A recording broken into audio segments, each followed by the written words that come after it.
الذي أكمل الله به قصر النبوة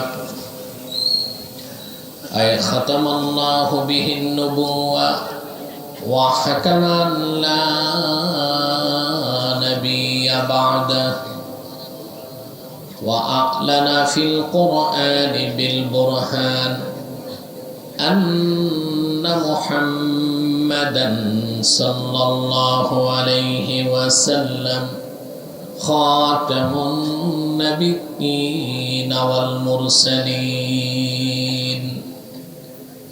الذي أرسله بالحق بشيرا ونذيرا وداعيا إلى الله بإذنه وسراجا منيرا فقد قال الله تعالى في كلامه المجيد والفرقان الحميد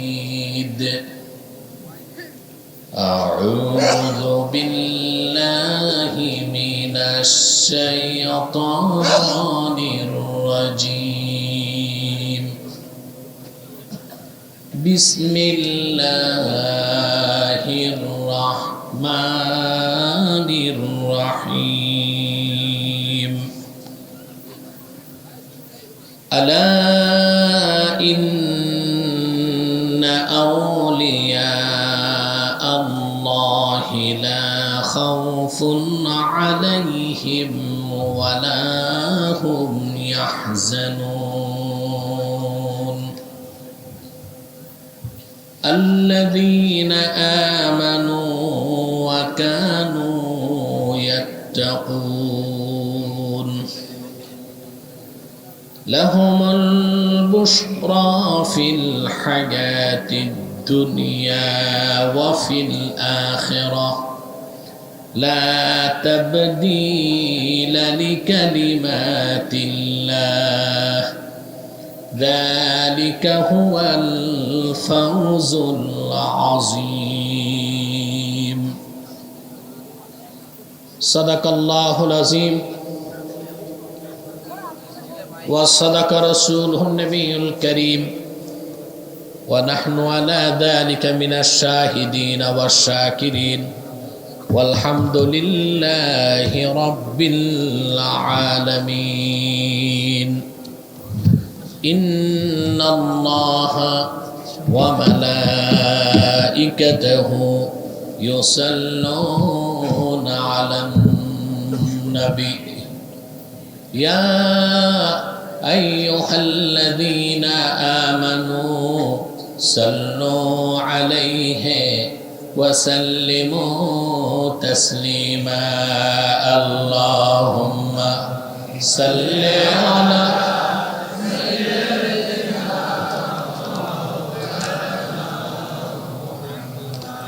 وعلى آل سيدنا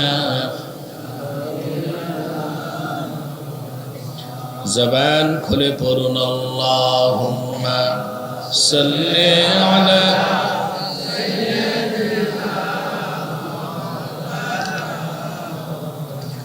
وعلى آل سيدنا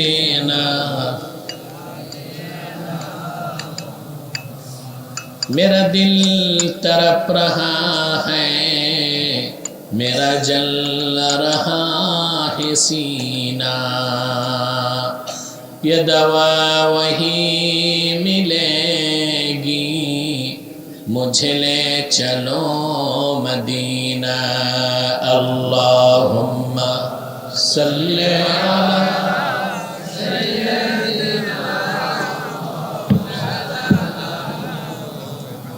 وعلى آل سيدنا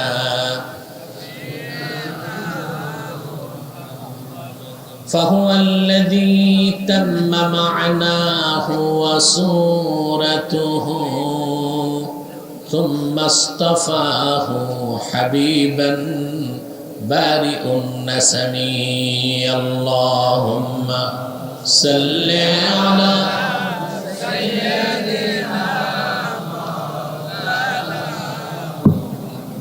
وعلى آل سيدنا مولانا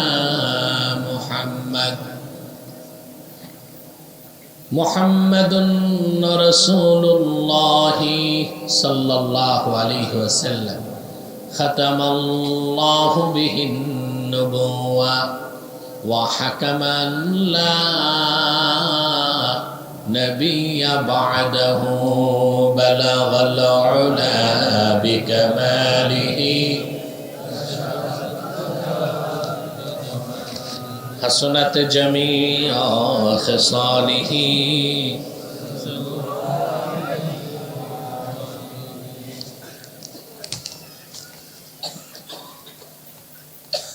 দায়েরপুর পশ্চিম পাড়া জামে মসজিদের উদ্যোগে আয়োজিত কমিটি কর্তৃক আয়োজিত পঞ্চম বার্ষিক তাফসীরুল কোরআন মাহফিলের সম্মানিত সভাপতি জনাব মাহফুজুর রহমান তুষার মিয়া, হযরত উলামায়ে কেরাম, তুলাবায়ে এজাম, গভীর রাতে চরম ব্যস্ততার মধ্যেও যারা আজকের বরকতপূর্ণ মাহফিলে এসেছেন, স্বেচ্ছায় সানন্দে স্বতঃস্ফূর্তভাবে মহা আনন্দে, তাদের সকলকে আমার হৃদয়ের গভীরতম প্রকোষ্ঠ থেকে উষ্ণ মোবারক জ্ঞাপন করছি। সবটুকুন শুকরিয়া আল্লাহ সুবহানাহু ওয়া তাআলার জন্যে, যিনি আজকের বরকতপূর্ণ মাহফিলে আমাদেরকে আসার ও বসার তৌফিক মেহেরবানি করে ভিক্ষা দান করেছেন। সেজন্য আসুন আমরা সকলে একবার অবনত চিত্তে হৃদয়ের আবেগ অনুভূতি উজাড় করে সমবেত কণ্ঠে বলি আলহামদুলিল্লাহ।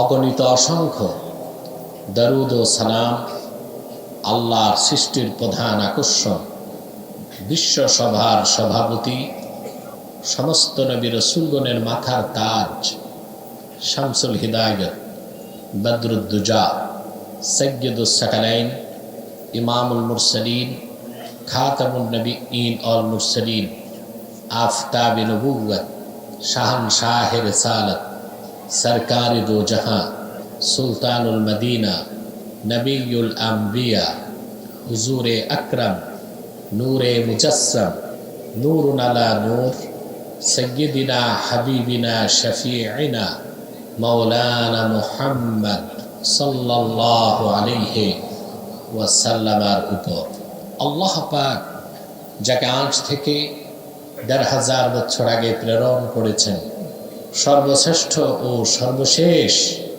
নবী ও রাসূল হিসেবে, যার পরে আজ পর্যন্ত পৃথিবীতে অবশ্যই কোনো প্রকার নবী কিংবা রাসূল অবশ্যই আসে নাই, অবশ্যই এখনো নাই, অবশ্যই কিয়ামত পর্যন্ত আসবে না। সম্মানিত সুধী, আমি আজকে খুব অসুস্থ এবং ক্লান্ত। আমার আজকে দিনে মাহফিল ছিল কিশোরগঞ্জে, ওটা বাংলাদেশের একদিক, আপনারা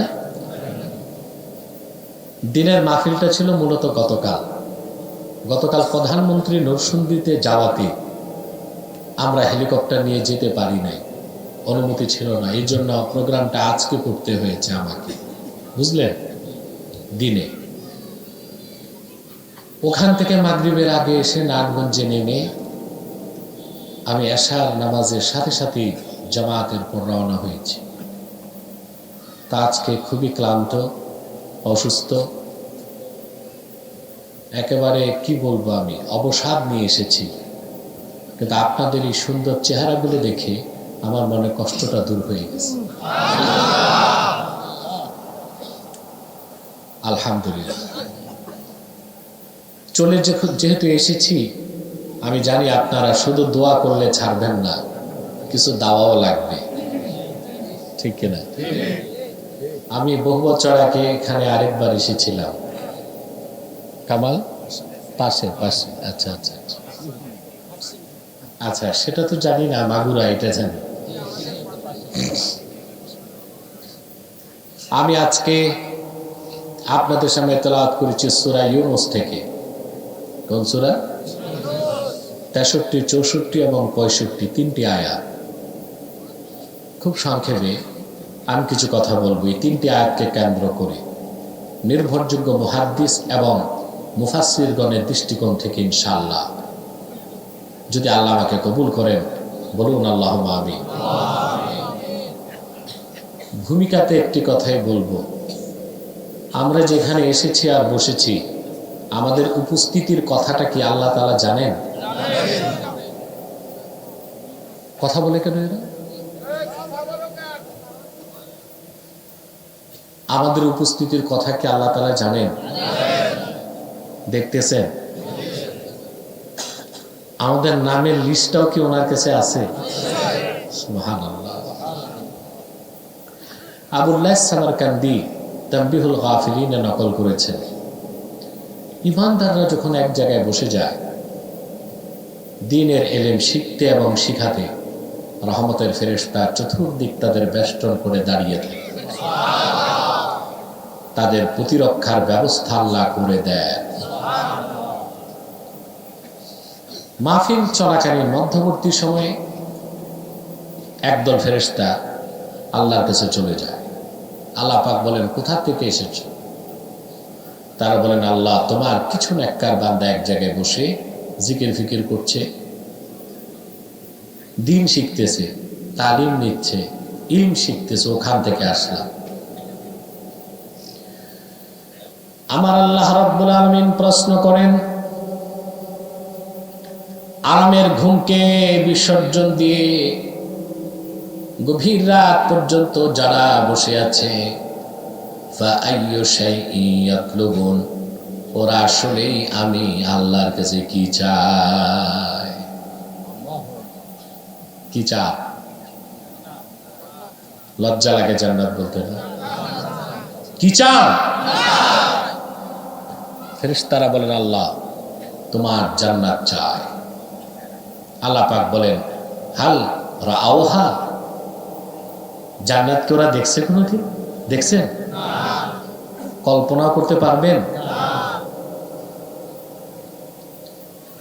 আল্লাহর হাবিব বলেছেন, জান্নাত এমন এক জায়গা, মা লা আইনুন রাআত ওয়ালা উযুনুন সামিআত ওয়ালা খাতারা আলা কলবি বাশার। কোন চক্ষু তা কোনোদিন দেখে নাই, কোন কান শুনে নাই, কোন হৃদয় তা কোনোদিন কল্পনায়ও আনতে পারে না। সুবহানাল্লাহ। ওই জায়গার নাম কি? জান্নাত। সুবহানাল্লাহ। ফেরেশতারা বলেন, আল্লাহ তোমার জান্নাত চাই। আবার আল্লাহ রাব্বুল আলামিন প্রশ্ন করেন, আমার বান্দাদের চোখে পানি কেন, মনটা নরম কেন? ওয়ামিন আইয়ি শাইইন ইয়াতাআওয়াযুন, আমার বান্দারা কিসের থেকে বাঁচতে চায়?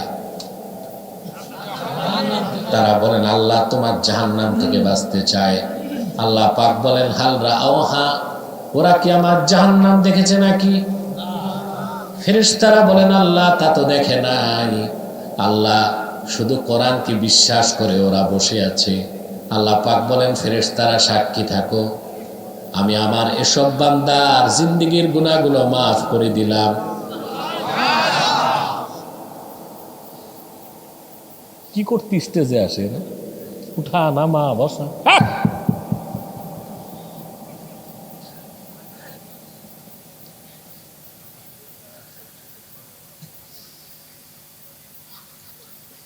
আওয়াজ বন্ধ করো বাচ্চাদের, শৃঙ্খলা নাই, কিছু নাই। এই রোডে তো একটু বিছানা দিল, লোকজন বসতে পারতো। এই সড়কটা এটাই, এখানে বসবে না, ভয় পায় বসতে, কখন দৌড় দিতে হয়, ঠিক না? আল্লাহ পাক বলেন, যারা আমার জান্নাত দেখে নাই, জাহান্নাম দেখে নাই, শুধু কোরআনকে বিশ্বাস করে বসে আছে, আমি তাদের জীবনের সব গুনাহ মাফ করে দিলাম। আমার জাহান্নাম তাদের জন্য হারাম করে জান্নাতের দরজা খুলে দিলাম। খুশি আছে? বেজার শুধু শয়তান। বেজার কে? ঠিক কিনা? ঠিকটা তো ঠিক মতো বললাম না। শয়তান এখন একটা চেষ্টা করবে, মুনাজাতের আগে উঠানো যায় কিনা। আমরা আজকে নেক নিয়ত করে শয়তানের গালে একটা থাপ্পড় দিব। রাজি আছেন?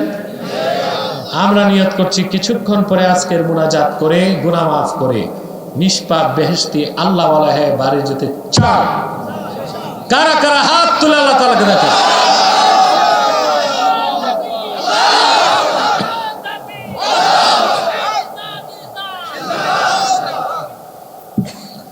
আল্লাহ কবুল করুক, মঞ্জুর করুক, বলুন আল্লাহুম্মা আমিন।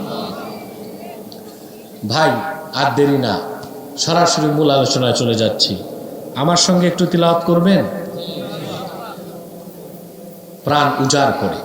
পারবেন না?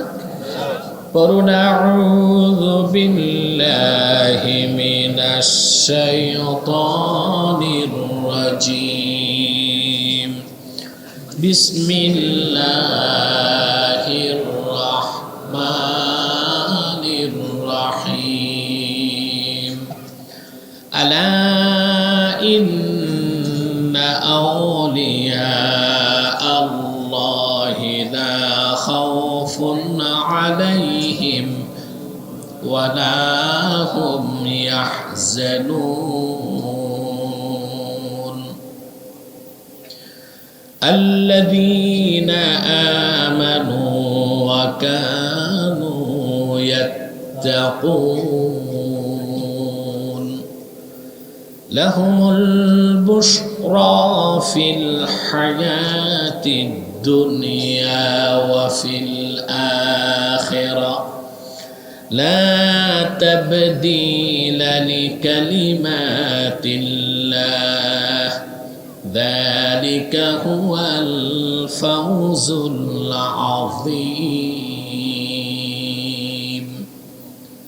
আল্লাহ তাআলা বলেন সূরা ইউনূস 63 নম্বর আয়াতে তিনি বলেন, আলা ইন্না আউলিয়া আল্লাহ,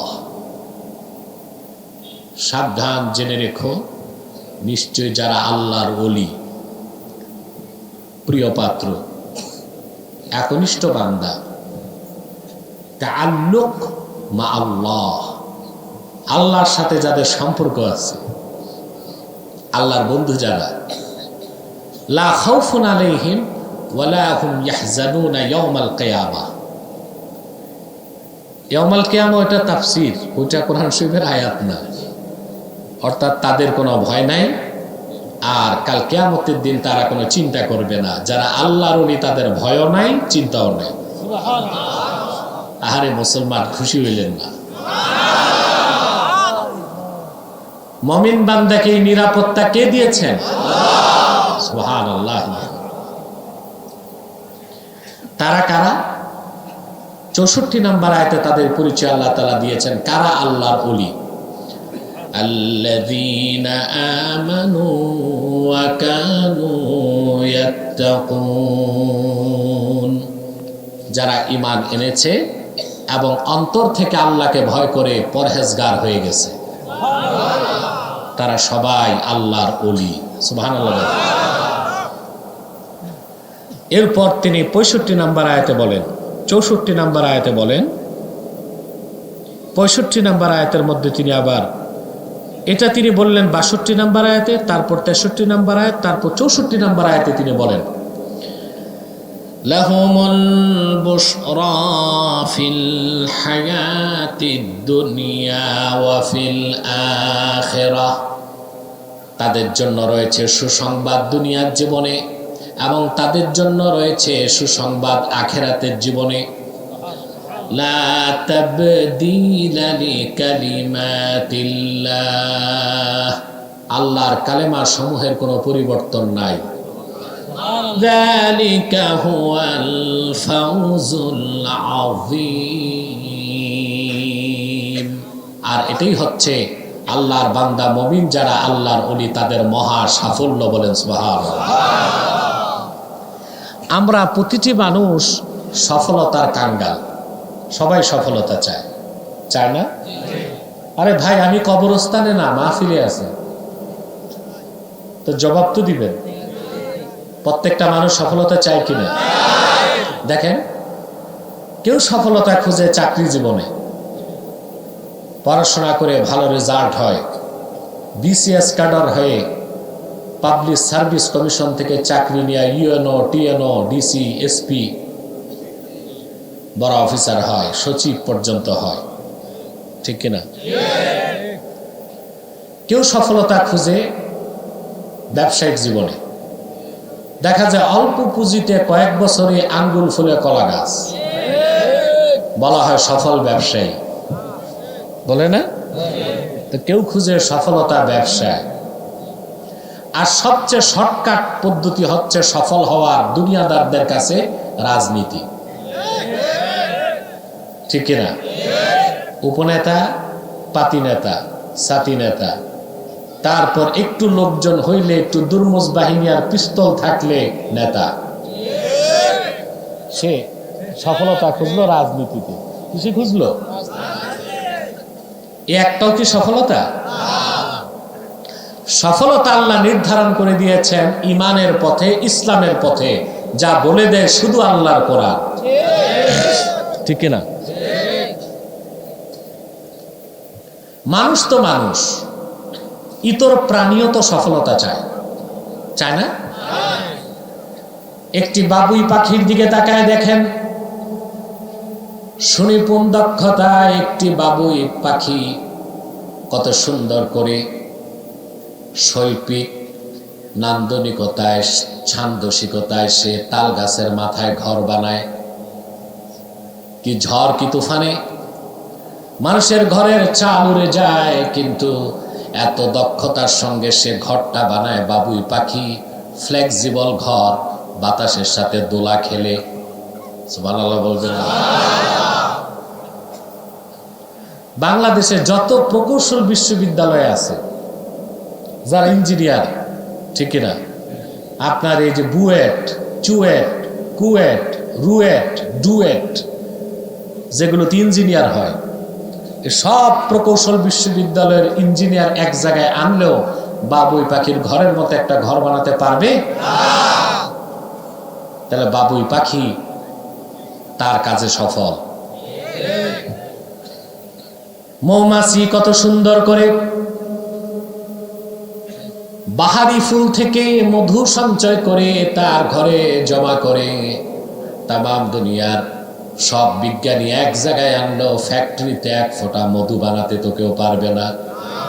এই প্রযুক্তি আল্লাহ শিক্ষা দিয়েছেন মৌমাছিকে, এই কাজে সে সফল।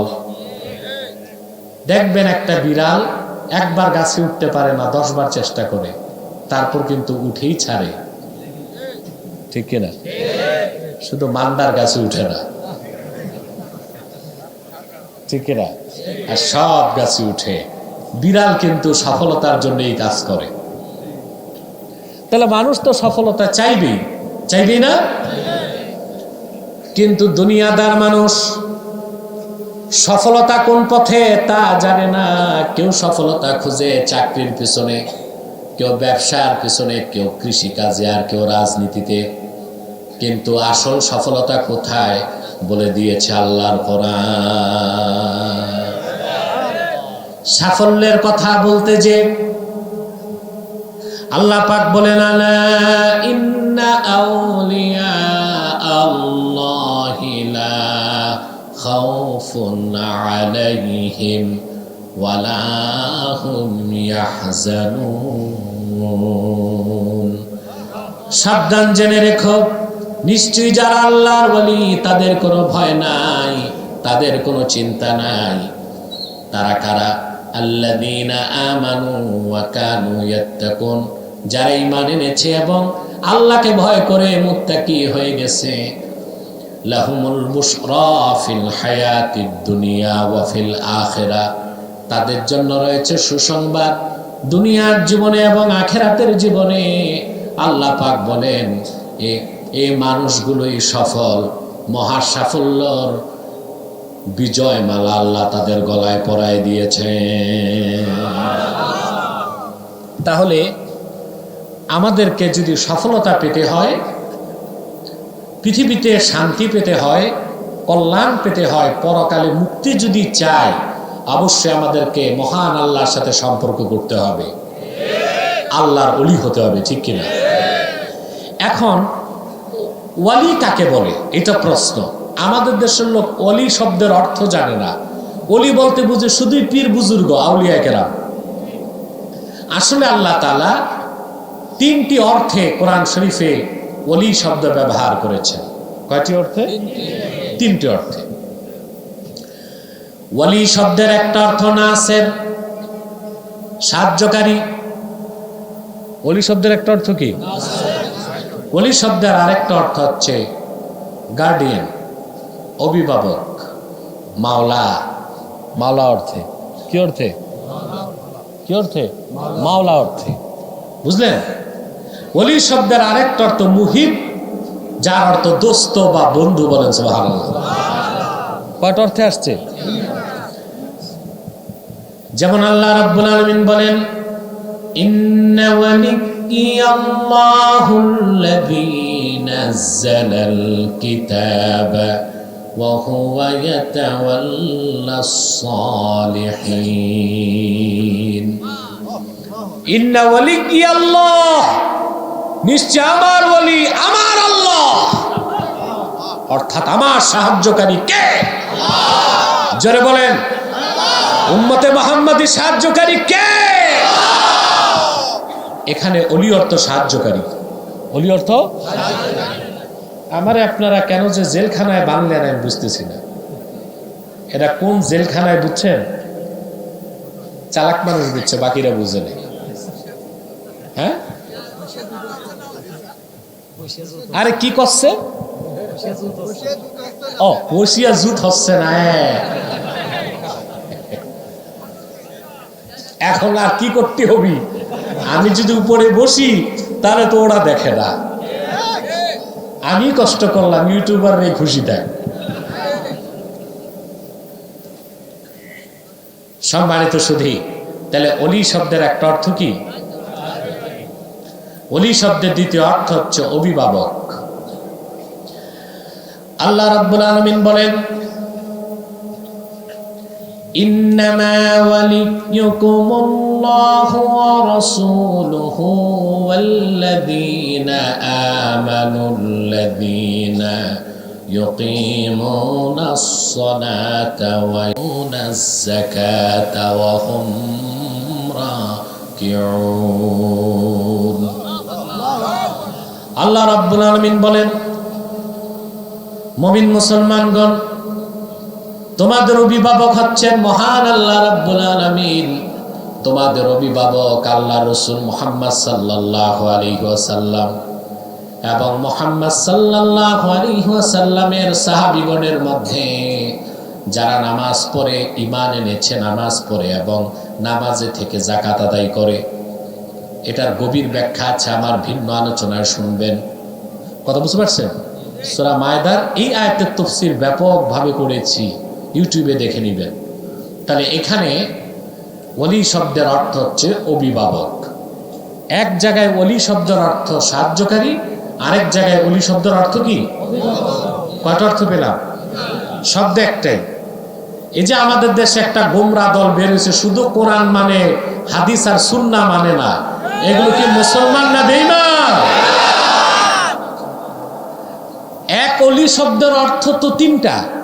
আর কোথায় ওলি শব্দের কি অর্থ আমি খুঁজবো কিভাবে? ব্যাখ্যা তো দিতে হবে রাসূলুল্লাহর হাদিস থেকে। তো যারা বলবে কোরআন মানি হাদিস মানি না, বা হাদিস বা সুন্নাহকে সন্দেহ করবে, আল্লাহর পবিত্র সত্তার কসম, তারা মুসলমান হতে পারে না, কাফের। কাফের আমারে কয় আব্বাসী কথায় কথায় কাফের কয়। হ্যাঁ, যারা কথায় কথায় কাফের হয় আব্বাসী, তাদেরকেই কথায় কথায় কাফের বলে। আব্বাসী কাউরে দইরা কাফের বানায় না। কাফের হলে মুফতি হিসেবে তার কাজ ফতোয়া দেওয়া, ঠিক কিনা? মুফতিও তো দুই রকম বাংলাদেশে, একটা আফতা ইফতি ইফতা ফতুয়া দিয়া মুফতি, আর একটা মুফত খা খা কে মুফতি। এই যে দালাল মৌলবীরা মাগনা খায়, দালাল মৌলবী আছে না বাংলাদেশে, এরাও মুফতি, এরাও কি মুফতি। কেমন মুফতি? এদের আমি বলছিলাম মনে হয় আপনাদেরকে পারনান দোয়েল মাহফিলে বলছিলাম না, এরা হচ্ছে তেলবাজ মৌলবী। এদের কাছে হ্যাঁ ওলামায় চাটুরে, ঠিক আছে ঠিক আছে, এদের কাছে তেলের বোতল থাকে এক এক রকম, কোনোটা সান্ডার তেল, কোনোটা আন্ডার তেল, কোনোটা হচ্ছে তোষামুদির তেল, যখন যারে যেটা মালিশ করতে হয় এই টাকা। এরাও মুফতি আর হক্কানি আলেমরাও মুফতি, পার্থক্য আছে না নাই? কথা বলে না? যাক, সে ওই সব ভণ্ড মৌলবীদের ব্যাপারে আমি আর কি বলবো, সারা দেশের মানুষই তো বলতেছে, সবাই যেখানে বলতেছে, আমার তো উচিত বিশ্রাম নেওয়া। কথা বলে না? আর দ্বিতীয় কথা, যেই সব এই দালাল মৌলবীদেরকে আমি গণনাতেই রাখি না, কি বললো না বললো ওগুলো কি দেখার সময় আছে আমার? তো দেখেন, ওলি শব্দের এক জায়গায় অর্থ নাসের বা সাহায্যকারী, ওলি শব্দের আরেক জায়গায় অর্থ অভিভাবক, ওলি শব্দের আরেক জায়গায় আরেক অর্থ হচ্ছে বন্ধু। বলেন সুবহানাল্লাহ। সূরা ইউনূসে আল্লাহ রাব্বুল আলামিন বলেছেন, আলা ইন্না আউলিয়া আল্লাহ, নিশ্চয়ই যারা আল্লাহর ওলি, এখানে ওলি অর্থ বন্ধু, অর্থাৎ ওইসব ঈমানদার যাদেরকে আল্লাহ ভালোবেসে বন্ধু হিসেবে স্বীকৃতি দিয়েছে। এতক্ষণে বুঝলেন? কথা বলেন। স্টেজে কোনো মোবাইল টোবাইল থাকবে না, এগুলো গুতাগুতিতে আমার মনোযোগ নষ্ট হয়। আপনি লাইভ চালাইছেন নাকি? লাইভ নাকি? হ্যাঁ, লাইভ বন্ধ, লাইভ হবে না, লাইভে সমস্যা হয়, ভিডিও করেন। কথা শুনতেছেন ভাই? ঘুমাচ্ছেন? কে কে ঘুমান? হাত উঠান।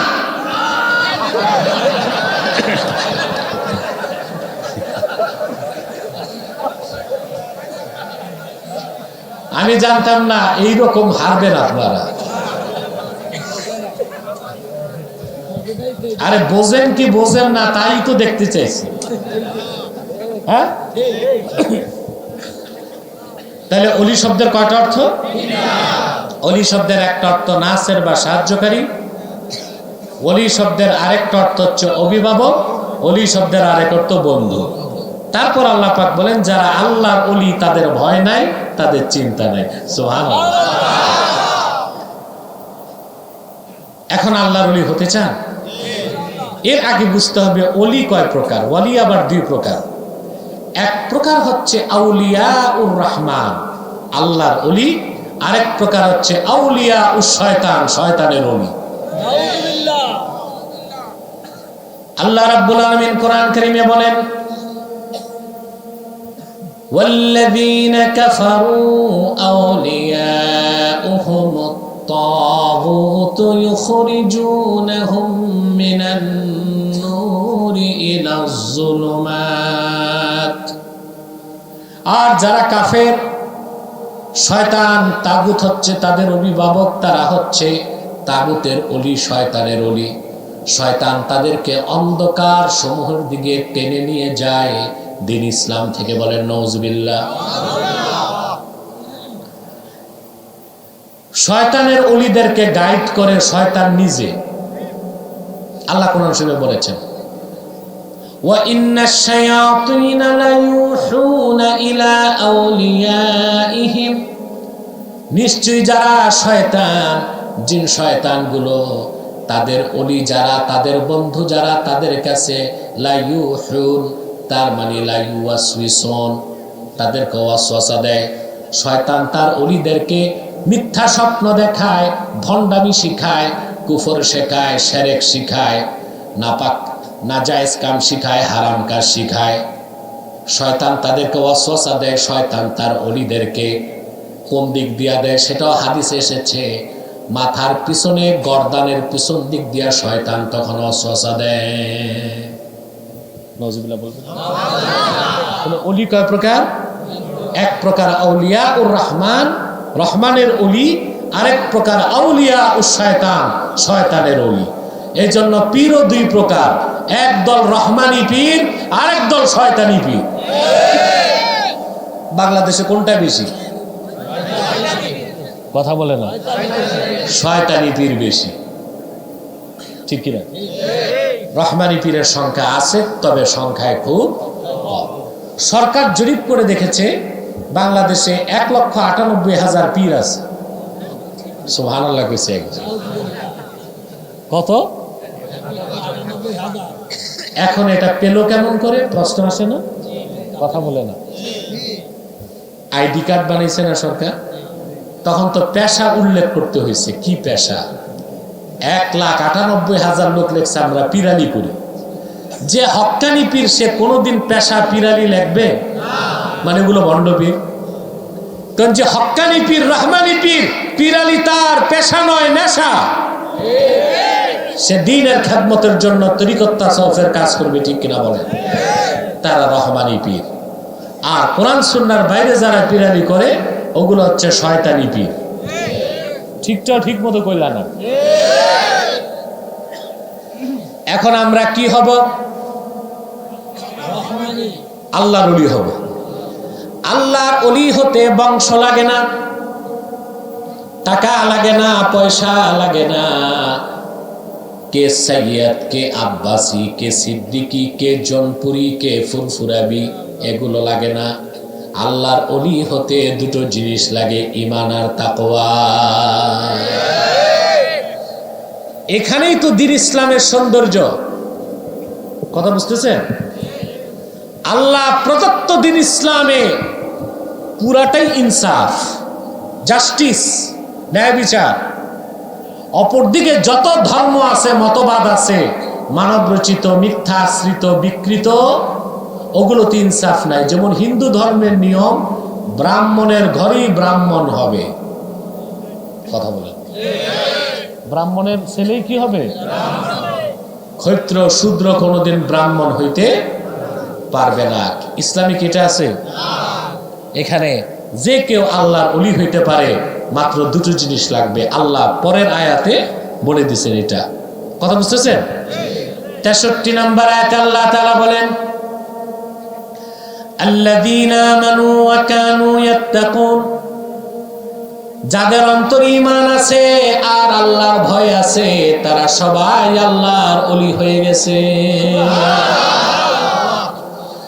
এই আয়াতের ব্যাখ্যায় বিশ্ববরণ্য মুফাসসির ইমাম ইবনে কাসির রাহমাতুল্লাহি আলাইহি তাফসীরুল কোরআনিল আযীমের মধ্যে লেখেন, আমার কথাটা আমি ইবনে কাসিরের ভাষায় বলছি, আপনারা মনে গেঁথে নেবেন।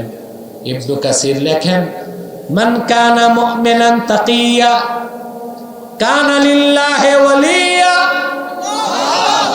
মান কানা মুমিনান তাকিয়া কানা লিল্লাহি ওয়ালিয়া। মুহাম্মদ সাল্লাল্লাহু আলাইহি ওয়াসাল্লামের প্রত্যেক সেই ঈমানদার উম্মত যার অন্তরে ঈমান আছে আর আল্লাহর ভয় আছে, তার নামটাই আল্লাহর ওলির খাতায় উঠে গেছে। মুমিনের জন্য সবচেয়ে সহজ। এই লোকগুলোর কি চুলকানি রোগ আছে নাকি? এগুলো ভিতরে আসছে কেন? একটা লোক দাঁড়াবার চেষ্টা করবেন না, পাশে কাউকে দাঁড়াতে দিবেন না, বিশেষ প্রয়োজন ছাড়া। আমরা কোথায় কিশোরগঞ্জ, সেখান থেকে দিনে প্রোগ্রাম করে রাতে প্রায় 200 কিলোমিটার পথ পাড়ি দিয়ে আসলাম। আর ওনার মানে এত ব্যস্ততা, দুই একটা লোক গেলে আমাদের কিছু হয় না, কিন্তু তার কিসমতটা তো নষ্ট হবে। কথা বলেন, হাজার হাজার লোকের মধ্যে একটা দুইটা লোক গেলে কিছু হয়?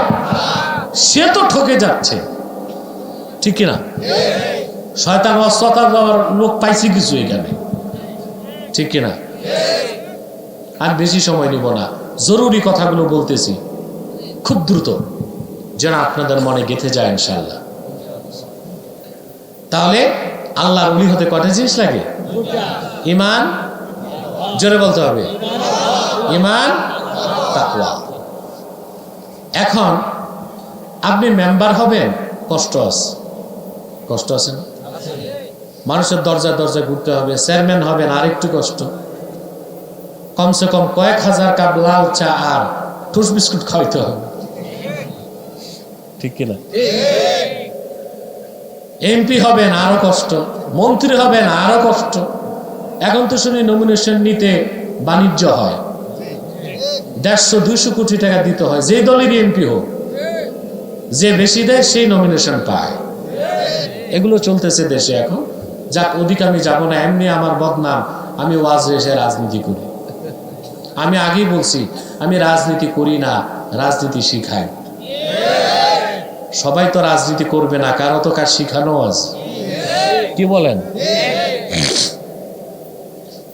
সম্মানিত সুধী, মনে রেখো মাগুরাবাসী, মেম্বার হওয়া কঠিন, চেয়ারম্যান হওয়া কঠিন, এমপি হওয়া কঠিন, মন্ত্রী, এমপি, প্রেসিডেন্ট হওয়া কঠিন। ওগুলো 2 দিনের দুনিয়াদারি, মৃত্যুর পরে কোনো খবর নাই, নাম নিশানা নাই। কিন্তু তুমি যদি মেহনত করে আল্লাহর ওলি হয়ে যেতে পারো, তাআল্লুক মা আল্লাহ, আল্লাহর সাথে সম্পর্ক করে আল্লাহর ওলি হয়ে যেতে পারো, দুনিয়াতেও তুমি সফল, আখিরাতেও সফল। তোমার কোনো ভয় নাই, তোমার কোনো চিন্তা নাই। কারণ বলা হয় মানলাহুল মাওলা ফালাহুল কুল, মাওলা যার সত্তা, মাওলা যার, আল্লাহু আকবার, মাওলা যার সত্তা, আল্লাহু আকবার। পীর সাহেবরা এই কথা কয় ঠিক, বিশ্বাস করে না নিজেরা, এই জন্য হক কথা বলে না। কেন বলে না? কেস হইতে পারে, হামলা মামলা হইতে পারে। কি হয়েছে? আমার জীবনে কত হামলা হয়েছে আমার উপর, গণাও যাবে না, এত হামলা হয়েছে আমার উপর। মানুষ গুলি করেছে, বোমা মেরেছে, দৈহিকভাবে আঘাত করেছে। আলহামদুলিল্লাহ, সব অস্তিত্বহীন হয়ে গেছে, বিলীন হয়ে গেছে। আমি তো বেঁচে আছি।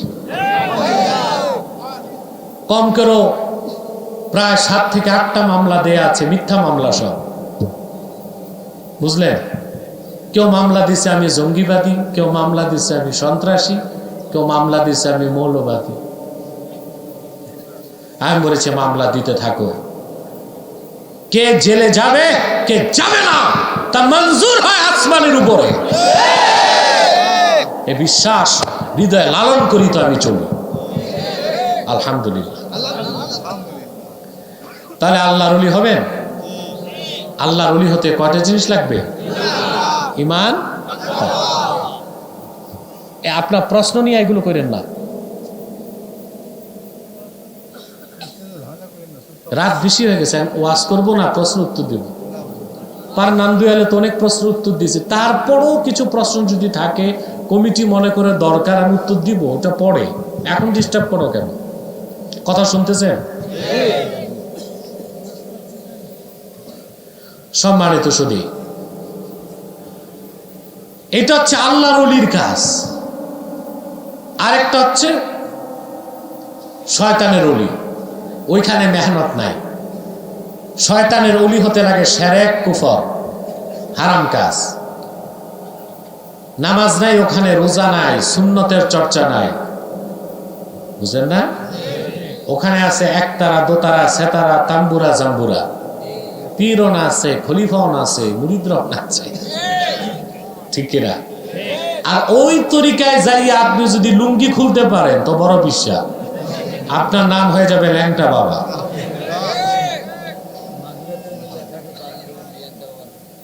আপনার নাম হবে কি? ল্যাংটা বাবা। দেখবেন কিছু লোক পিছনে দৌড়াচ্ছে, যদি বলেন ভাই কার পিছনে দৌড়ান, আপনার ধমক দিবে, শিক্ষিত মানুষ ধমক দিবে, কি বুঝছো ল্যাংটা হলে কি জ্বলে যাবা? বাবার ভিতরে আছে, ভিতরে শিরক কুফর ছাড়া কিচ্ছু নাই, আর বাইরে যা আছে ওটা তো লুঙ্গি খুলি দেখাইছে, এই আছে, ঠিক কিনা?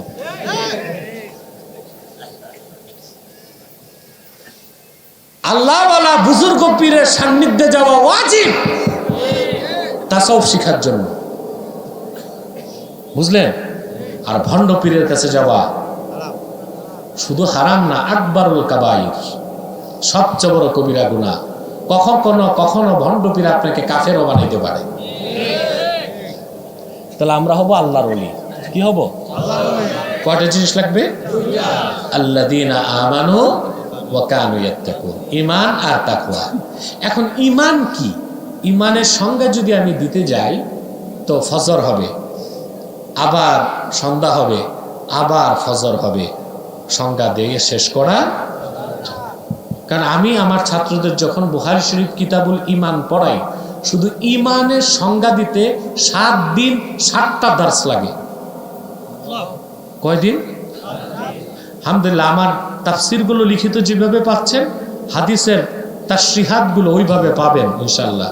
লেখার কাজ চলতেছে আলহামদুলিল্লাহ।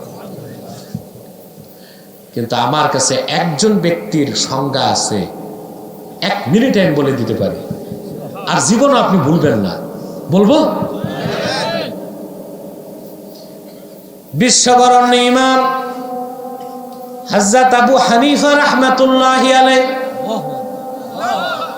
ঈমানের সংজ্ঞায় তিনি বলেন, হুয়া মুজাররাদু তাসদীকি রাসূলিল্লাহ, শুধু আল্লাহর হাবিব আল্লাহর রাসূল মুহাম্মদ সাল্লাল্লাহু আলাইহি সাল্লামকে বিশ্বাস করার নামই হলো ঈমান। তার মানে আল্লাহর আখিরি নবী, নবীগণের মাথার তাজ নূর নবীজি আমার মুহাম্মদ সাল্লাল্লাহু আলাইহি ওয়াসাল্লাম আজ থেকে ১৫০০ বছর আগে আল্লাহর পক্ষ থেকে যা কিছু এনেছেন, যা কিছু বলেছেন, যা কিছু নীতি নির্ধারণ করেছেন, ওই সবটুকুন বিনা প্রশ্নে বিশ্বাস করার নাম হলো ঈমান। এর নাম কি? ঈমান। সুবহানাল্লাহ বলবেন না? আবার বলি, মুখস্থ করে নেন, বুঝলেন? আল্লাহর আখিরি নবী, নবীগণের মাথার তাজ নূর নবীজি আমার মুহাম্মদ সাল্লাল্লাহু আলাইহি ওয়াসাল্লাম আজ থেকে ১৫০০ বছর আগে আল্লাহর পক্ষ থেকে যা কিছু এনেছেন, যা কিছু বলেছেন, যা কিছু নীতি নির্ধারণ করেছেন, ওই সবটুকুন বিনা প্রশ্নে বিনা সন্দেহে মনে প্রাণে বিশ্বাস করার নাম হলো ঈমান। বুঝে গেছেন না? একটু ব্যাখ্যা করে দিব। এই সংজ্ঞাটা সহজ না? কথা বলেন। আমি তো ক্ষুদ্র মানুষ, আমার পড়াশোনায় কোরআন শরীফের তাফসীর, হাদিস সব সামনে রেখে ইমাম আজমের এই সংজ্ঞাটাই আমার শ্রেষ্ঠ সংজ্ঞা লেগেছে। আমি ব্যাখ্যার সাথে বলে দিলাম, এমনি ইমাম আজম আবু হানিফা এমনি ইমাম আজম হয় নাই। ওটা তো লামাযহাবী ভাইদের পড়াশোনা নাই, ইমাম আজমকে চিনবে কেমন করে? কারণ প্রাইমারির ছাত্র তো বিশ্ববিদ্যালয়ের শিক্ষকের এলেম কদ্দুর, ও কি বুঝবে? কথা বলে না। এখন যদি আপনি প্রাইমারি ছাত্রকে বিশ্ববিদ্যালয়ের চ্যান্সেলর বসা, বুঝলেন, আর প্রাইমারি ছাত্র সাথে তার প্রাইমারি শিক্ষক বসা, বুঝলেন? এখন আপনি প্রাইমারি শিক্ষক শিখাইছে ছাত্রকে এতে অ্যাপল, বিতে বল, বুঝলেন? এখন ওই চ্যান্সেলর বলছে বিতে ব্যাট, ছাত্রকে আপনি ভুল কইতেছেন, বিতে বল, কারণ ও শিখছে বিতে শুধু বল, আর ওর কাছে ওর প্রাইমারি শিক্ষকটাই সবচেয়ে জ্ঞানী মানুষ দুনিয়ায়। ও তো বুঝবে না ভার্সিটির ভাইস চ্যান্সেলরের কি জ্ঞান, ঠিক কিনা? বুঝবে? আবু হানিফা এমনি এমনি আবু হানিফা ইমাম আজম হয় না। সুবহানাল্লাহ। এলেমের মগজটা বের করে তারপর ছাত্রদেরকে দিছে আবু হানিফা। সুবহানাল্লাহ। ব্যাখ্যার সাথে বলে দিচ্ছি, আল্লাহর আখিরি নবী, নবীগণের মাথার তাজ নূর নবীজি আমার মুহাম্মদ সাল্লাল্লাহু আলাইহি ওয়াসাল্লাম আজ থেকে ১৫০০ বছর আগে আল্লাহর পক্ষ থেকে যা কিছু এনেছেন,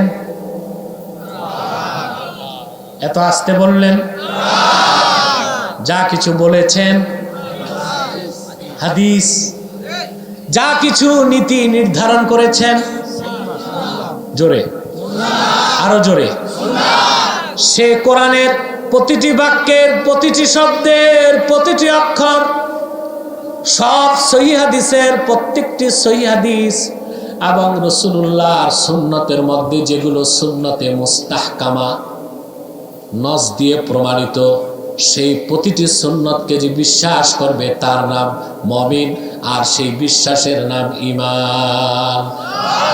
মনে রাখো মুসলমান, তুমি যদি কোরআনের কোনো আমল করতে না পারো, হাদিসের কোনো আমল করতে না পারো, কোনো সুন্নত আমল করতে না পারো, এটা তোমার বদকিসমত, তুমি ফাসিক হবা, বেঈমান হবা না। আমলের ক্ষেত্রে কনসিডারেশন আছে, কিন্তু বিশ্বাসের ক্ষেত্রে এক অক্ষরের ছাড় নাই। বুঝাইতে পারলাম? আল্লাহর ওলি হইতে প্রথম লাগবে এই ঈমান। সুবহানাল্লাহ। আপনি মিয়া শুধু তুমি কোরআন শরীফ বিশ্বাস করবা, হাদিস মানবা না, সুন্নত মানবা না, তুমি তো মুসলমানের কাতারে ঢুকতে পারবা না। রাসূল করিম সাল্লাল্লাহু আলাইহি সাল্লামের একটি সুন্নাত যা হাদিস দিয়ে প্রমাণিত, যদি আপনি আমল না করেন মাপ পাইতে পারেন, কিন্তু যদি অস্বীকার করেন আপনি কাফের হয়ে যাবেন। ঠিক কিনা? আমি একটা দলিল দেই, বাকিগুলো হাবা হাসমতের মতো বসে আছে। একটা দলিল দেই, আমি তো আগেই বলছি, আজকে আমি আস্তে কথা বলবো, তোমরা জোরে বলবা। একটা দলিল দিচ্ছি। বিশ্ববরণ্য ইমাম হযরত আবু হানিফা রাহমাতুল্লাহ প্রধান সহচর ইমাম আবু ইউসুফ বাগদাদে যখন শরিয়া আদালতের প্রধান বিচারপতি, চিফ জাস্টিস, সুবহানাল্লাহ বলবেন, যাকে ফিকহের পরিভাষায় বলা হয় কাজীউল কুযাত, চিফ জাস্টিস হযরত আবু ইউসুফ, তিনি বাগদাদের শরিয়া আদালতের এজলাসে বিচার কার্য পরিচালনা করতে যে হঠাৎ করে বললেন, ইন্না রাসূলুল্লাহি সাল্লাল্লাহু আলাইহি ওয়াসাল্লাম কানা ইউহিব্বুদ দুব্বা ফা আনা উহিব্বুদ দুব্বা। আল্লাহ রাসূল মুহাম্মদ সাল্লাল্লাহু আলাইহি ওয়াসাল্লাম লাউ পছন্দ করতেন, আমি আবু ইউসুফ লাউ পছন্দ করি, আমি আনায়াতুল্লাহ আব্বাসীও লাউ পছন্দ করি। আপনারা তবে বাঙালি লাউ খেতে শিখে নাই, লাউ খায় শুটকি মাছ, চিংড়ি মাছ, লেংড়ি মাছ দিয়া না, লাউ খাবেন গোশত দিয়া। লাউ খাবেন গোশত দিয়া। 1 কেজি গোশত যদি 10 জন মেহমানকে দিতে পারেন, 1 কেজি লাউ দিলে 30 জন খেতে পারবে। তরকারি বাড়ে। সুবহানাল্লাহ। ঠিক কিনা? এখন আপনি যদি সারা জীবন লাউ খান, না খান, কাফের হবেন? ফাসিক হবেন? কিন্তু যদি লাউ খাওয়া সুন্নত, এটা সুন্নত জানার পর কটাক্ষ করেন, তো হযরত আবু ইউসুফের এজলাসে এক যুবক ছিল, সে বলল আমি লাউ পছন্দ করি না, এতটুকু। লাউ খাওয়া হারাম তাও বলে নাই, লাউ খাওয়া যাবে না তাও বলে না, বলছে আমি লাউ পছন্দ করি না। ফতোয়ার কিতাব সাক্ষ্য দেয়, ফাআমারাল ইমামু বিকাতলিহি ফাতাবার রাজুলু ফাওরা। আবু ইউসুফ রায় দিলেন, রাসূলুল্লাহ লাউ পছন্দ করতেন, জানার পর যে বলল আমি পছন্দ করি না, সে কাফের হয়ে গেছে, মুরতাদ হয়ে গেছে, তার গর্দান কেটে দাও। তাৎক্ষণিক যুবকটি তওবা করে ঈমান আনলো, হযরত আবু ইউসুফ তারে ছেড়ে দিলেন। তাহলে বোঝা যায় আল্লাহর হাবিবের একটি সুন্নতকে অস্বীকার করলে ঈমান নষ্ট হয়ে যাবে। তাহলে ঈমান কি? আপনাকে পুরা কোরআন বিশ্বাস করতে হবে, সব সহিহ হাদিস বিশ্বাস করতে হবে, সুন্নতকে বিশ্বাস করতে হবে। আমল করুন আর না করুন, বিশ্বাস পুরা থাকতে হবে, তার নাম ঈমান। তার নাম ঈমান। বাংলাদেশে নতুন একটা দল বের হয়েছে, আহলে কোরআন দাবিদার। নাম শুনেছেন? বাহাসও দেখছেন? বাহ, মাশাআল্লাহ। তা তো দেখছেনই, আর বলবো কি? সব কথা কি কতি হবি হবি?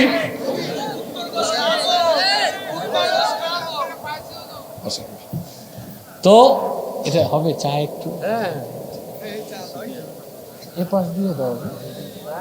ভাই ভাই ভাই কথা বললেন না, আমি ভুলে গেলে বিষয় মুশকিল, মাইক ছেড়ে দিতে হবে। তো কথা বলছিলাম, এই যে আহলে কোরআন দাবিদার একটা দল বের হইছে, এরা বলে আমরা শুধু কোরআন মানি, হাদিস মানি না। হাদিস মানি না মানে সুন্নত মানে না নাকি? তো এই যে আহলে কোরআন দাবিদার যারা, হাদিস অস্বীকারী, এদের বাংলাদেশের যে সবচেয়ে বড় ঠাকুর, এটা মাস 6 আগে আমার কাছে গেছিল না। এই আমার থেকে নামটা শোনার দরকার কি? আপনারা তো জানেনই। সে গেছে আমার কাছে, গেছে তো এমনি এমনি যায় নাই। ক্যান্টনমেন্ট থেকে উচ্চপদস্থ সেনা কর্মকর্তাকে দিয়ে ফোন দিছে নারায়ণগঞ্জের ডিসিকে, এসপিকে, পুলিশের ফোর্স আর তার সান্ডা বাহিনী নিয়ে ভিডিও নিয়ে গেছে আমার কাছে। ও আগে এই কাজগুলো করতো। বাংলাদেশের বড় বড় আলেমকে যে অপমান করছে, হঠাৎ গেছে ক্যামেরা ফিট করছে, 10 মিনিটের কথা বলতে বলতে আলেম তো বুঝে নেই, আর ভিডিও করে ছেড়ে দিছে, অমুক আলেম আমার কাছে হেরে গেছে। কথা বুঝতেছে? কিন্তু জঙ্গলি জানোয়ার কিভাবে ঘায়েল করতে হয় ওটা আব্বাসি জানে, বুঝলেন? আমি বললাম আসো। তারপর আপনারা দেখছেন তার অবস্থা। মাত্র ও তো গেছে অনেক পুলিশ নিয়ে, বাহিনী নিয়ে, অস্ত্র ভিন্ন। আমিও কিছু অস্ত্র রেডি রাখছি। ওটা কিতাব, কিতাব দেখেই ওর মাথায় যেন আকাশ পড়ছে। এখন ছুটতে চাই, আমি বলছি না, আসছেন যেহেতু আপনাকে বুঝে যেতে হবে। মাত্র 22 মিনিটের মাথায় নাকে খত দিয়া তওবা করে মাথা মতো করে বেরোছে। ওদের আকীদা কত খারাপ জানেন? বলে বুখারী মুসলিম সহ সব হাদিসই বানোয়াট। আব্বাসি এমনি এমনি কাফের রে কাফের কয় না, কাফের হইলেই কাফের বলে। তা আমাকে যে মৌলবীরা অপবাদ দেন আমি কথায় কথায় কাফের বলি কেন, এই মৌলবীরা এখন চুপ কেন? কথা বলে না। তা বুঝা যায় দাল মে কুছ কালা হ্যায়, কাবাব মে হাড্ডি হ্যায়। ঠিক কিনা? এই হালুয়া রুটি, ওলামায় হালুয়া রুটি, ঠিকই কইছে। মনে রাখবেন মুসলমান, প্রশ্ন আসে, আমি কোরআনকে বিশ্বাস করলাম পুরা, হাদিস মানার দরকার কি? যে ব্যক্তি রাসূলুল্লাহর হাদিসগুলোকে অস্বীকার করলো সে তো ইসলামকে অস্বীকার করলো। আমি একটা দৃষ্টান্ত দিতে চাই। ইসলামের ভিত্তি কয়টা? বুনিয়াল ইসলামু আলা খামসিন, শাহাদাতি আল্লা ইলাহা ইল্লাল্লাহ ওয়া আন্না মুহাম্মাদার রাসূলুল্লাহ ওয়া ইকামিস সালাহ ওয়া ইতাইজ যাকাত ওয়াল হজ্জ ওয়াস সাওমি রমাদান। প্রথম হচ্ছে ঈমান, তারপরে সালাত, তারপরে যাকাত, তারপরে হজ, তারপরে সওম। আপনি যদি শুধু কোরআন মানেন, হাদিস বাদ দেন, ঈমানের পর যে বড় ভিত্তি সালাত বলে কিছুই তো আর পাওয়া যাবে না। নামাজ পড়া কি জোরে বলেন? আরো জোরে বলেন। আছে কই? কোরআন শরীফে আছে। কয়েক তো পড়তে হবে, আছে কই? না, কোরআন শরীফে আছে। আকিমিস সালাতা তারাফাইন নাহারি ওয়া যুলাফান মিনাল লাইল ইন্নাল হাসানাতি ইউযহিবনাস সাইয়্যাত। এই আয়াতের মাধ্যমে আল্লাহ তাআলা 5 ওয়াক্ত নামাজকে নির্ধারণ করে দিয়েছেন। কিন্তু ফজর কয় রাকাত পড়েন ফরজ? যোহর, আসর, মাগরিব, এশা। কোরআনের কোথায় আছে দেখা?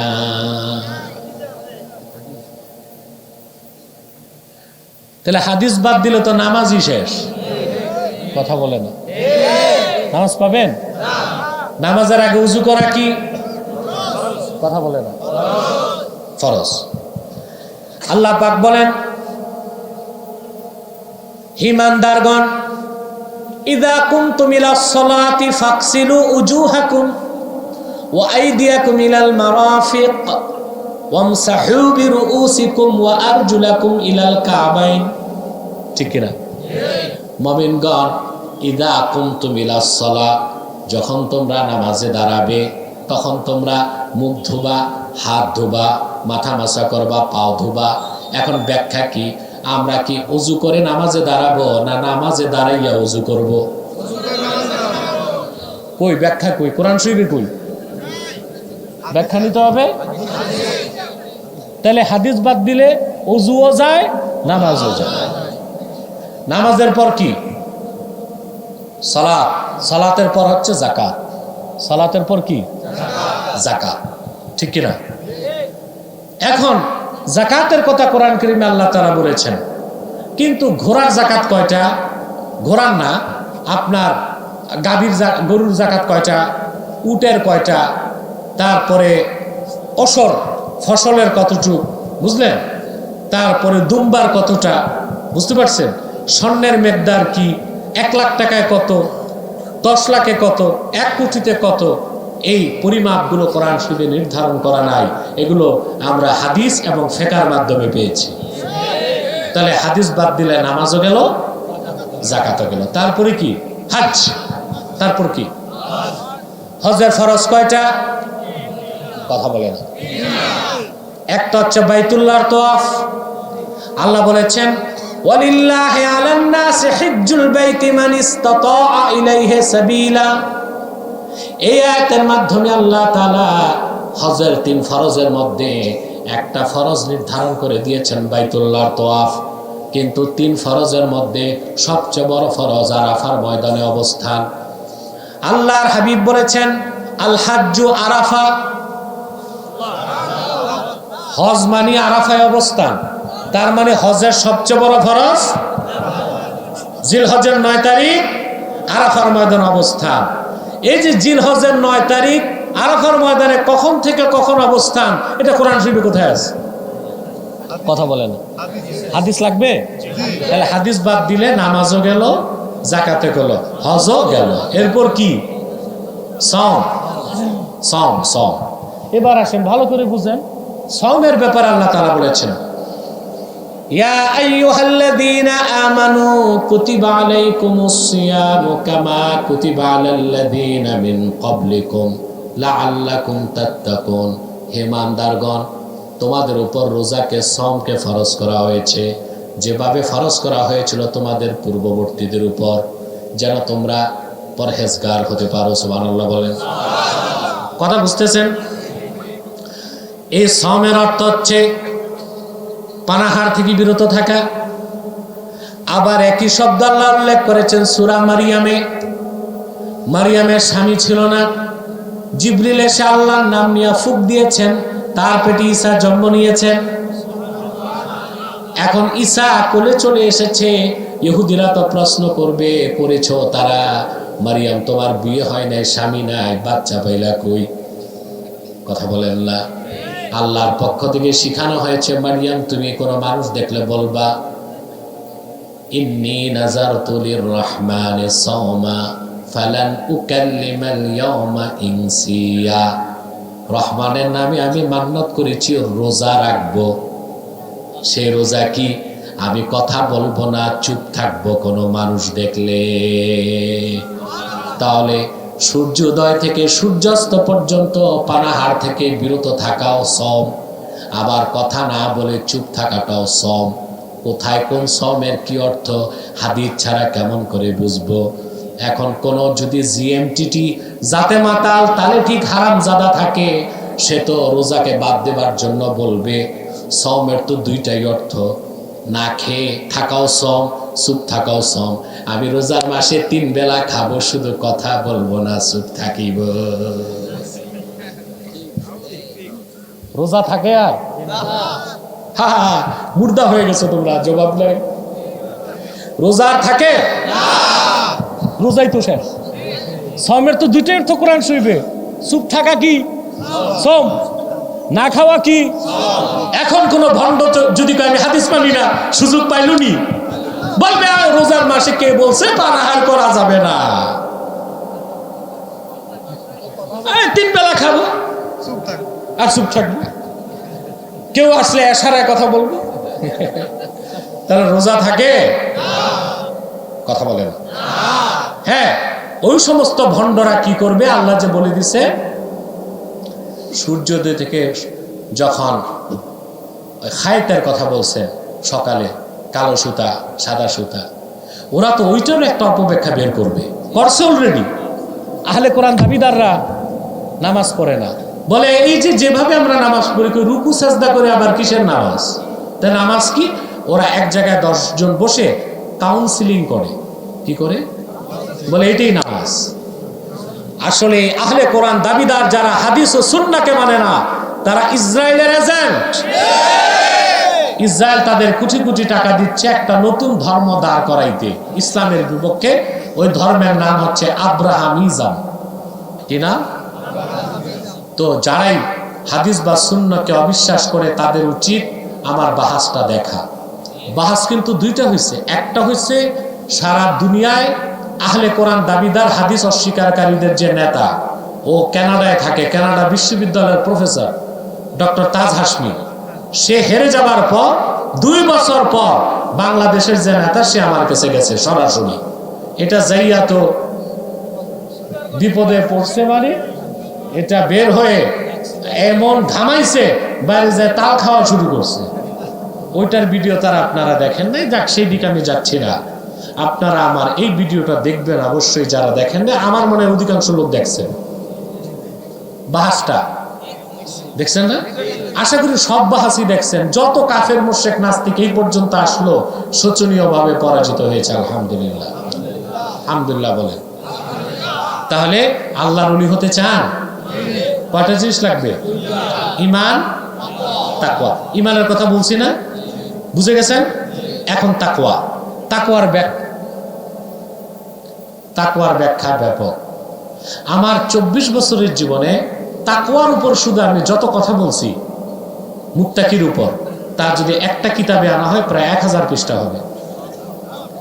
মানুষের একটা চাওয়া ছিল বাংলাদেশে আপনার লেকচারগুলো কিতাব হোক। আলহামদুলিল্লাহ, ইতিমধ্যেই নির্বাচিত তাফসির 1ম খণ্ড, নির্বাচিত তাফসির 2য় খণ্ড বাজারে চলে এসেছে।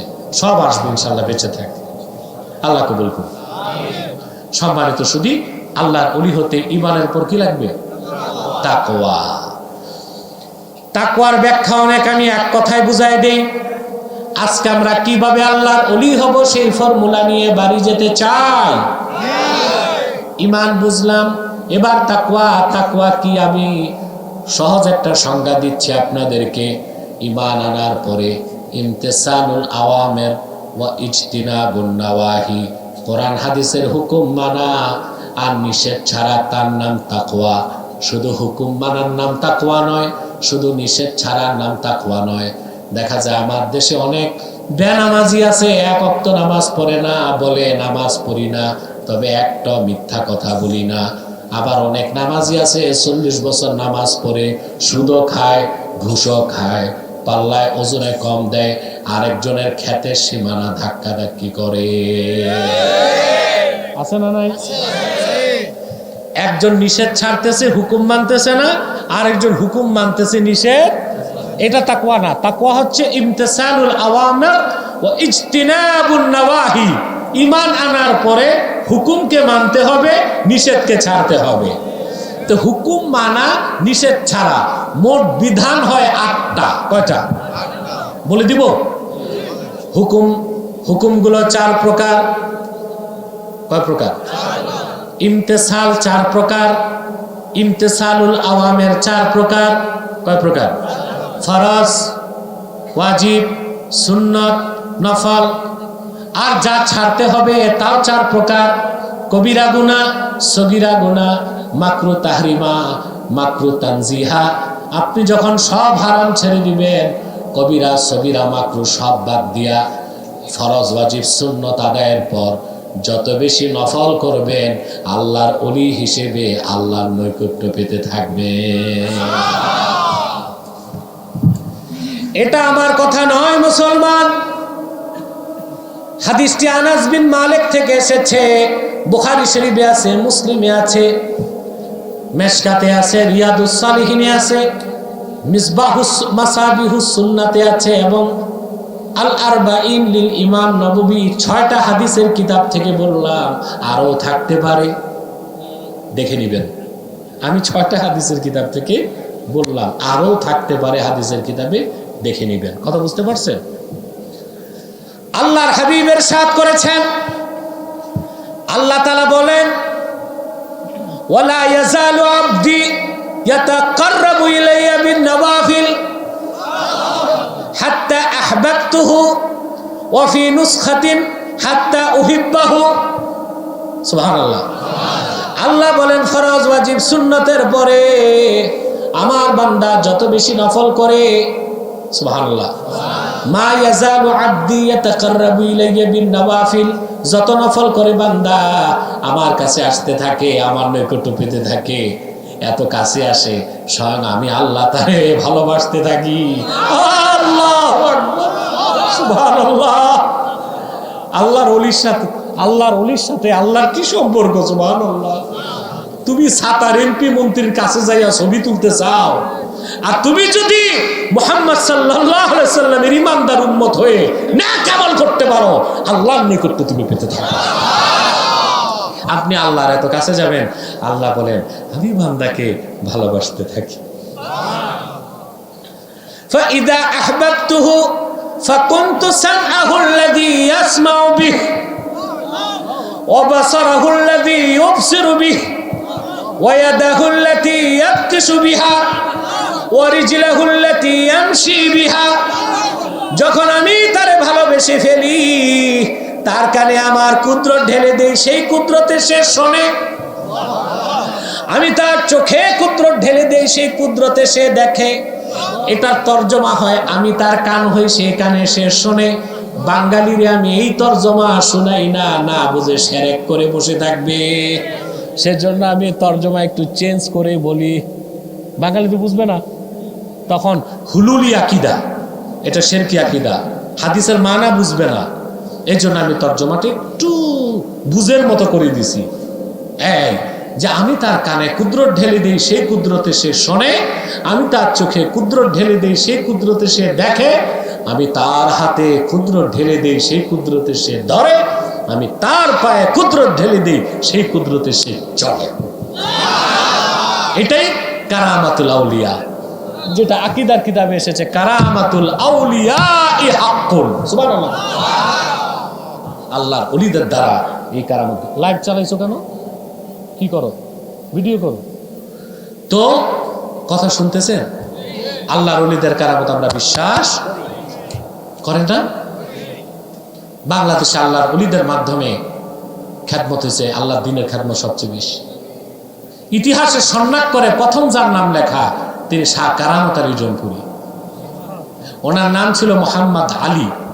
এত কারামত দেখাইছেন, নাম হয়ে গেছে কারামত আলী।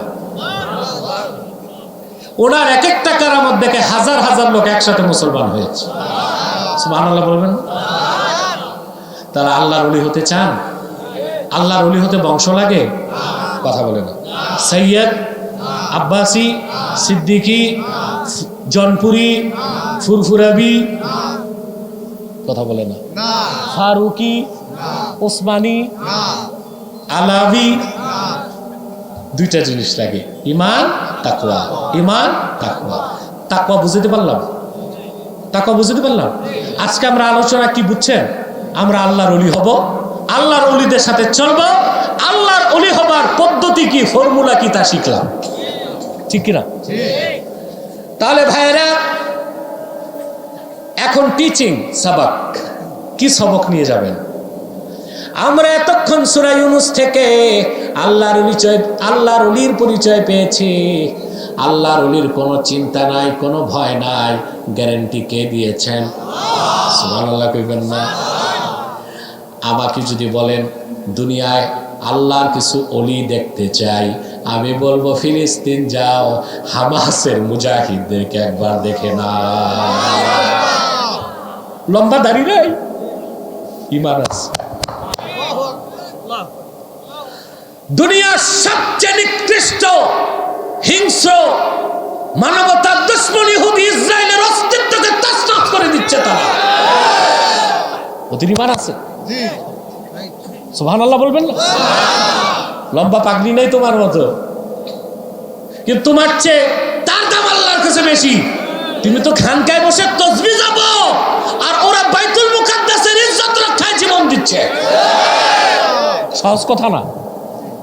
আমেরিকার পক্ষ থেকে, ন্যাটোর পক্ষ থেকে, মিশরের পক্ষ থেকে, নেতানিয়াহুর পক্ষ থেকে প্রস্তাব দেওয়া হয়েছে, তোমরা নিরাপদ জায়গায় চলে যাও, ফিলিস্তিন ছেড়ে সব পাবা।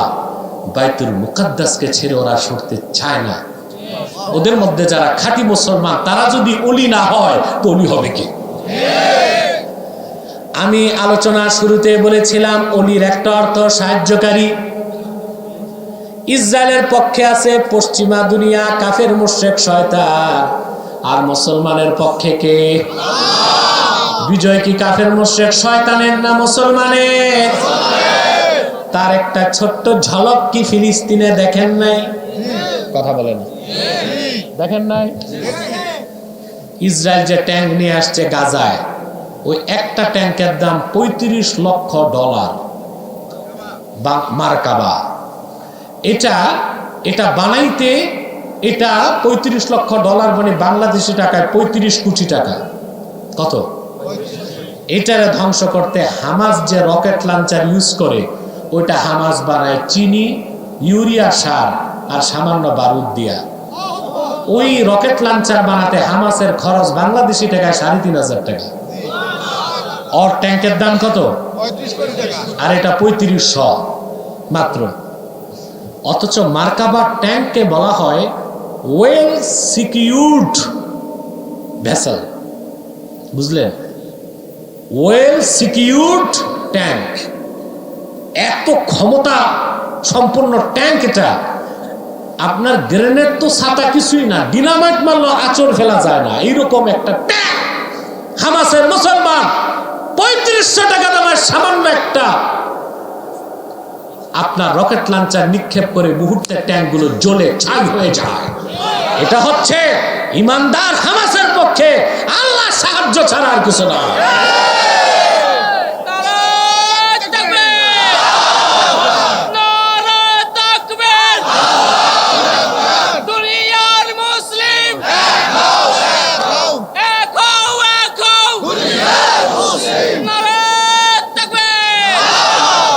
সম্মানিত সুধী, আমার কাছে ঘড়িও নাই, মোবাইলও নাই। আমি টেরও পাইলাম না, 1 ঘন্টা সময় চলে গেছে। আমি আর 6-7 মিনিট আপনাদের কষ্ট দেব ইনশাআল্লাহ। ঠিক আছে? একজনও উঠার চেষ্টা করবেন। হ্যাঁ, আরে আমি না বললাম দিনে প্রোগ্রাম করছি এক জায়গায়, ওখানেও তো 2.5 ঘন্টা লেকচার করতে হয়েছে। আবার এত দূরে কেন? আবার পাবেন না কেন? দোয়া করেন যেন মরে যায়।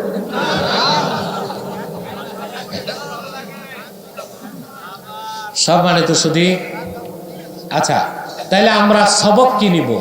আজকের দার্স, এই যে তাফসীর শুনলাম কোরআন কারীম থেকে, সবক নিতে হবে না? কথা বলে না? আমরা আল্লাহর ওলি হতে চাই। আল্লাহর ওলি হতে বংশ লাগে না, ঈমান থাকলে, তাকওয়া থাকলে আল্লাহর ওলি হওয়া যায়। আল্লাহর ওলি যখন হয়ে যাবেন, নিরাপত্তা কে দিবেন? নিরাপত্তা দিতে হলে সুসংবাদ লাগবে না? আল্লাহ বলেন লাহুমুল বুশরা ফিল হায়াতিদ দুনিয়া ওয়া ফিল আখিরাহ, তাদের জন্য রয়েছে দুনিয়ার জীবনের সুসংবাদ, আখিরাতের জীবনের সুসংবাদ। তার মানে আল্লাহর ওলি, আল্লাহর প্রিয় পাত্র যখন দুনিয়ার থেকে বিদায় নেয়, সুবহানাল্লাহ, তার মনে চিন্তা আসে ভয় আসে, আসে একটু ভয় আসে, আমি মারা গেলে আমার বউটা রেখে দেখবে, আমার ছোট বাচ্চাটা রেখে খাওয়াবে, ভয় আসে, চিন্তা আসে আখেরাতে 70 বছর ইবাদত করলাম, কবুল না হইলে তো জাহান্নাম। আল্লাহ কোরআন কারীমে বলেন, আল্লাহর ওলি মুমিন বান্দার মৃত্যুর আগে মালাকুল মউত আসার আগে রহমতের ফেরেশতা চলে আসে আর মাথার কাছে দাঁড়ায় বলে, আল্লাহ তাখাফু ওয়ালা তাহজানু ওয়া আবশিরু বিল জান্নাতিল্লাতী কুনতুম তুআদুন। ভয় করো না, ভয় করো না, কোনো ভয় নাই, কোনো চিন্তা নাই, তোমার বিধবা স্ত্রী আর তোমার এতিম সন্তানদের কেফালতের দায়িত্ব আল্লাহ নিজের হাতে তুলে নিবে। সুসংবাদ, ভয় করো না, আমরা ফেরেশতারা তোমার সঙ্গী হয়ে গেলাম,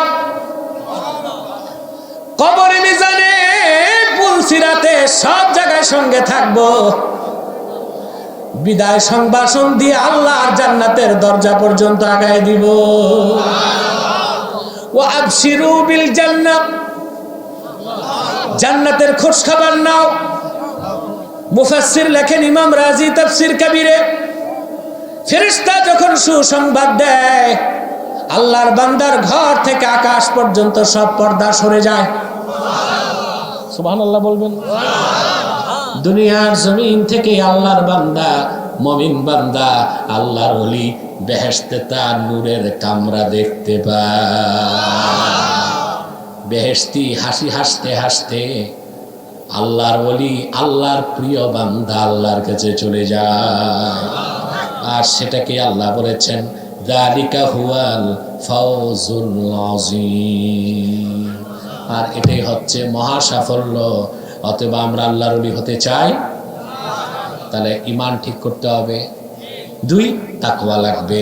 তাকওয়া কি? ঈমান আনার পরে কোরআন হাদিসের সব আদেশ মানব, সব নিষেধ ছাড়ব। আর আদেশের ক্ষেত্রে ফরজ ওয়াজিব সুন্নতের সাথে বেশি বেশি নফল করব। এখন কোন নফল 3টা বেশি করব বলে যাই, সবক হিসেবে বলবো। মনে রাখবেন, সর্বশ্রেষ্ঠ নফল ইবাদত আমার নূর নবীজি মুহাম্মদ সাল্লাল্লাহু আলাইহি সাল্লামের কদমে দরুদ সালাম পাঠানো। প্রতিদিন কমসে কম আল্লাহর আখির নবী নূর নবীজি মুহাম্মদ সাল্লাল্লাহু আলাইহি সাল্লামের কদমে 100 বার দরুদ সালাম পাঠাবেন। কতবার? 2, কমসে কম 10 আয়াত কোরআন তেলাওয়াত করবেন মাত্র। হাদিসে এসেছে, আল্লাহর হাবিব ইরশাদ করেছেন, আমার যে উম্মত 10 আয়াতও পড়ল না, কুতিবা মিনাল গাফিলিন, তার নামটা গাফিলের খাতায় উঠে যায়। আর যে 100 আয়াত পড়বে, কুতিবা মিনাল আবিদিন, আবেদের খাতায় তার নাম উঠে যায়। আর যে 200 আয়াত পড়বে, কুতিবা মিনাল কানিতিন, আল্লাহর ওলির খাতায় তার নাম উঠে যায়। 200 যদি না পারেন 100, 100 না পারলে 10 আয়াত। অনেকে মনে মনে বলে, ফজর নামাজই তো পড়ি না। আপনি ফরজ ওয়াজিব সুন্নত বাদ দিয়া জীবন ওলি হইতে পারবেন না। আর যে ফরজ পড়লেন, মসজিদে বসে কমসে কম 10 আয়াত তেলাওয়াত করে বের হয়ে যাবে। কয়টা নফল? 3টা নফলের সবক দিচ্ছি। আল্লাহর ওলি হইবেন না? ফরজ ওয়াজিব সুন্নতের পর বেশি বেশি নফল করতে হবে। আমি 3টা ফজিলতপূর্ণ নফল আমল দিচ্ছি। 3 নাম্বার হচ্ছে, প্রতিদিন যদি পারেন শেষ রাতে উঠে 4 রাকাত তাহাজ্জুদ নামাজ পড়ে নেবেন। আল্লাহর কোরআন সামনে, মহান আল্লাহ আমাকে দেখতেছেন, আল্লাহকে সাক্ষ্য রেখে বলছি, মুসলমান ভাইরা, তুমি যদি ঈমান ঠিক করে শিরক কুফর নেফাক থেকে বেঁচে হারাম কাজ সব বাদ দিয়া ফরজ ওয়াজিব সুন্নতের পরে এই 3টি নফল কাজ সারা জীবন করতে পারো, আল্লাহর ওলির খাতায় নাম ওঠার আগে তোমার মৃত্যু হবে না। সাদাকাল্লাহুল আযীম ওয়া সাদাকা রাসূলুহুন নবিয়ুল কারীম ওয়া নাহনু আলা যালিকা মিনাশ শাহিদিন ওয়াশ শাকিরিন ওয়াল হামদুলিল্লাহি রাব্বিল আলামিন। অনেক টাইম হয়ে গেছে, অনেক রাত হয়ে গেছে, দিব দেখবে মুস্তাফা কামাল দেখবে, সভাপতিকে সে দেখবে, তারা অনুমোদন করলে আমি উত্তর দিব। আপনারা আর একজন উঠবেন না, এখনই মোনাজাত হয়ে যাবে। ইউটিউবার ভাইরা বসো না, একটু ব্যাটারি চেঞ্জ করে নেই। হ্যাঁ, সভাপতি কি করবে? বক্তব্য দিবে। হ্যাঁ, দেখেন দেখেন দেখেন, প্রশ্ন যদি থাকে তো দেখেন। না, সভাপতি দেখবে। সভাপতিকে মনে করেন দরকার আছে তো আমি উত্তর দিয়ে দিব। সম্মানিত শুধু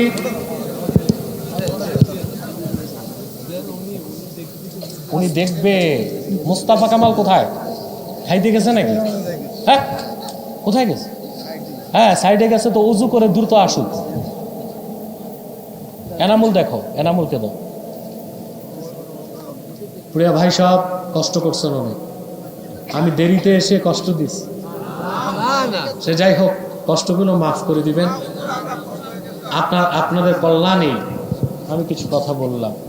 দেখব একটু চাপেন তো ভাই, একজন বসতে পেরে আপনি সামনে চলে এসে, আপনি ওখানে যান, সামনে কিতাব পিছিয়ে রাখ, বাস দূরে বস। আমি এখন মুনাজাত করব, তার আগে কিছু জরুরি কথা বলবো, তারপর সংক্ষেপে হলেও যে যে প্রশ্নের উত্তর দরকার আমি দিয়ে দিব ইনশাআল্লাহ। কথা বুঝতেছেন? কথা হচ্ছে, আপনার এখানে বিভিন্ন দলের লোক আছেন না? কথা বলেন, কেউ আওয়ামী লীগ, কেউ বিএনপি, কেউ জাতীয় পার্টি, কেউ জামাত, কেউ আহলিয়া, কেউ কওমি, ঠিক না? তা আপনাদের কাছে আমার করজোর অনুরোধ থাকবে, দলীয় মতভেদ থাকতেই পারে, থাকুক, কিন্তু আমরা সকল দলের মুসলমান 3টি ইস্যুতে এক হয়ে যাব। কয়টি ইস্যু? 3টি ইস্যুতে এক হয়ে যাব।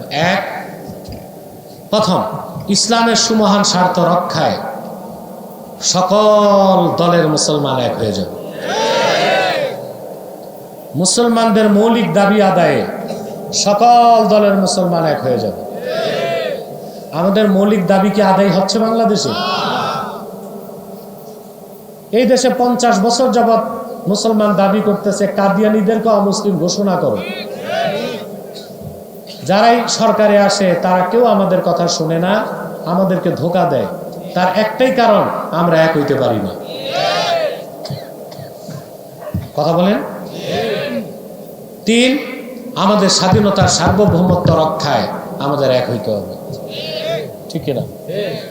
এই 3টি ইস্যুতে আমরা এক হয়ে যাবো, রাজি আছেন?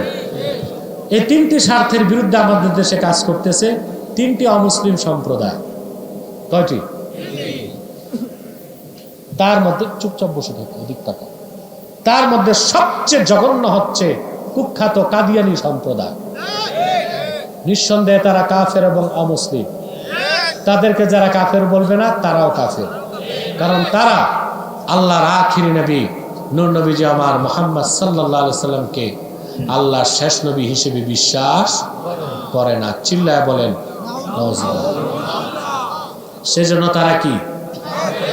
হ্যাঁ, তাদেরকে যারা কাফের বলবে না, তারা কি? কিন্তু মানুষকে তারা ধোঁকা দিয়ে কাফের বানাচ্ছে। মুসলমানদের মতো দাড়ি রাখে, মুসলমানদের মতো টুপি লাগায়,